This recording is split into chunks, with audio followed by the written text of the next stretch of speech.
Hey guys, what's up? I got something fun and exciting for you guys today. Today we are going to be looking into some of the worst photos of my early wildlife photography days. This is going to be painful, but I am excited to kind of look back and look through some of my old photos and see what we can kind of pick out and improve from our old photos and just kind of compare the differences from then to now. I think one of the really cool things about this, just to remember, is that we all start somewhere. So the quality that I'm at right now, I did not start out that good. I was way worse at the beginning, and continually I improve. I still improve to this day dramatically as months go by, as weeks go by even. And so no matter where you are, I think it's always good occasionally to just reflect, see how far you've come, and it kind of gives you not only like a confidence boost in how far you've come, but it can also kind of show you how you can continue to prove over time what you should kind of be looking at and where you're currently at and all of that good stuff. So without further ado, let's hop straight into 5 different photos I've kind of picked out from my old things that are hidden now on my Instagram, and kind of look at some of those photos and see what we could have improved on a lot of those photos. So today we're going to be looking through Instagram, looking back through my old archived photos at some of the stuff that I don't want you guys to see anymore. So the first one that I wanted to show you guys was a picture of this, let's see if I can pull it up right here, this American robin right here. So at the time that I took this photo, I was pretty happy with it. One of the reasons why it stood out to me at the time when I took this shot maybe 4 years ago, was because it was just exciting for me because I got super up close with this bird. And at the time, I only had a 200mm micro four thirds mount with the 200mm lens, which meant that I had about 400mm in reach. So it was difficult to get close up to birds, and beyond that, birds were just difficult for me to get close up to in the first place because I was new to it and I was always rushing birds and things like that I've kind of learned a lot better from now. Regardless, I was excited because of just the detail that I could see in this bird in this shot. But looking back at it, it's a very boring shot, to be honest. Like, I mean, it's just a pure plain grass background, and beyond that, the depth of field isn't even that great because I was shooting at a slightly down angle. So what that did was kind of mesh all that grass together, but still gave enough detail on the grass to where it doesn't look like a very shallow depth of field. So as a portrait, it's not even a good bird portrait shot, much less a creative shot or anything like that. But yeah, it's just a very basic and standard shot. Beyond that, the way that I colored it was really quite lame, to be honest.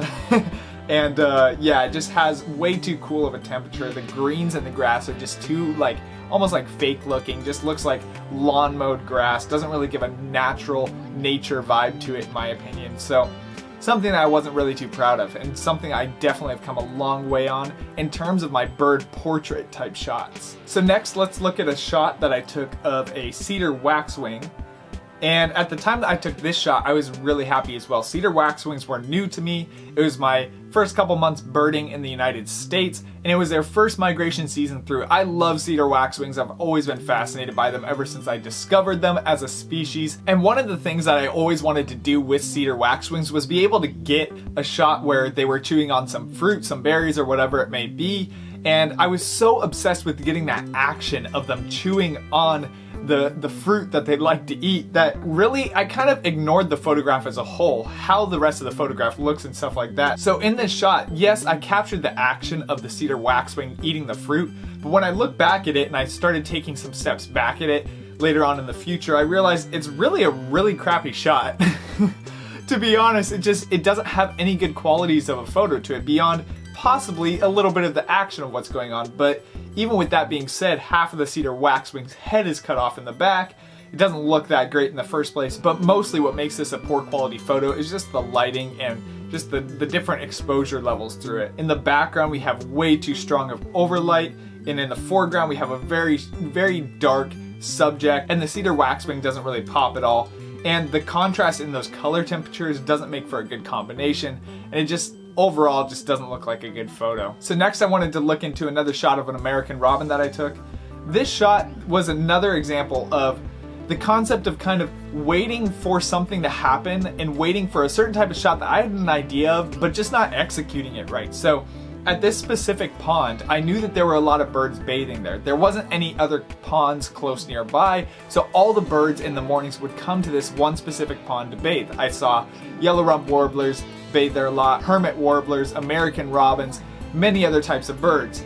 And so I was just obsessed with getting some shots of these birds trying to bathe, but ultimately the shot just did not turn out. Even though my vision for the shot was creative and it was good, it didn't get executed right because ultimately there was too much backlight. You can see the water got way too much reflection of the cloudy, hazy day above it, and the bird just kind of got lost in the shadows. And there's really nothing that grabs your attention about this photo. So even though my vision for this photo was creative, it was good, it was a quality vision, realizing the reality of the situation and the scene that I was in and the positioning that I took on that pond kind of goes to show that even if you have a good creative vision for something, it's a much different story to be able to execute it well. So next I wanted to take a look at this cattle egret photo.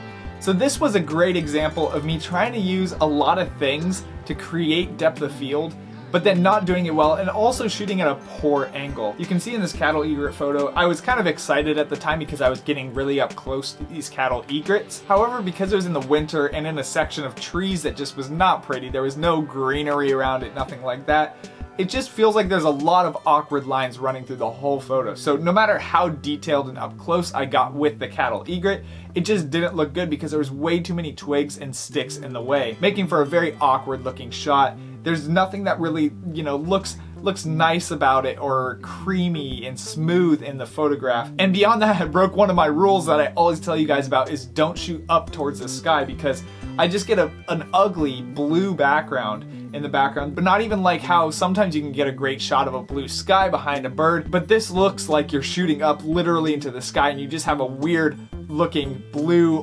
slightly overexposed background on the bird. There's no color to this photo, there's too many textures going on. So that goes to show that even though sometimes you can get a really clear picture of a wildlife species or a bird, that doesn't mean it's a good photo by any standard. Now lastly, I wanted to show you guys a photo that's actually pretty good, but I did a very poor editing job on before. And so I'm gonna show you the difference between how I edited it then versus how I edited it now. So let's go and take a look at this photo I got. There we are. So this was a photo that I captured of a Cooper's hawk, and I think, just looking at this photo right away, it's a really cool, again, detailed shot of the hawk. I decided to crop it in when I posted it on Instagram. This was, maybe 2 years ago or so, maybe 2.5, 3 years ago. I don't remember, to be honest. But the way that I edited it was just not that great. There's really little color to the photo. There's a lot of overexposed areas, stuff like that, and there's really nothing that stands out to you guys about the photo probably, even looking at it yourself. However, when I got a good edit on it, let's go and check that out. I recently reposted it when I re-edited it about maybe 6 months ago, 9 months ago, something like that, and it looks so much better. So you can just tell there's just such a better balance in the lighting that I created in this shot. There's much better, more vivid colors. The hawk looks like he's got a solid color to him. So even though he's a brown and neutral color bird, he's got color and he's got detail to him. And I'll throw these up on a big screen too, side by side.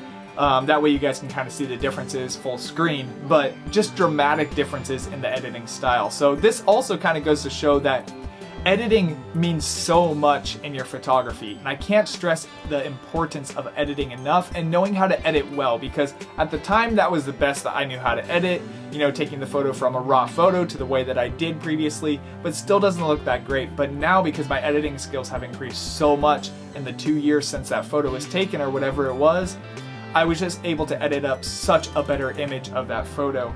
And the shadows that go across the bird are not necessarily too distracting now because of the way that I was able to edit it and still have a balance, but those defined shadows, I kind of like the mood that it gives it. It gives it a certain type of eeriness and a hunter mentality, as you're looking at this Cooper's hawk. So I really like the image now a lot more than I used to, and goes to show that sometimes re-editing your photos can do a lot of good if you haven't looked at them for a while, and that they're kind of like a good shot that you took, but you just didn't do a good job of editing it. Thank you guys so much for watching. Don't forget to subscribe below. According to YouTube statistics, only about 10% of you guys who watch my videos are subscribed. Subscribing not only supports me, but you guys can always unsubscribe later at any point. So I hope you guys have a great rest of your day. I hope this video kind of inspired you guys a little bit to be able to be a little bit more gracious maybe with your photography, or maybe a little bit more encouraged with your photography journey and where you're going. So thank you guys for watching this video, and I can't wait to see you guys next time.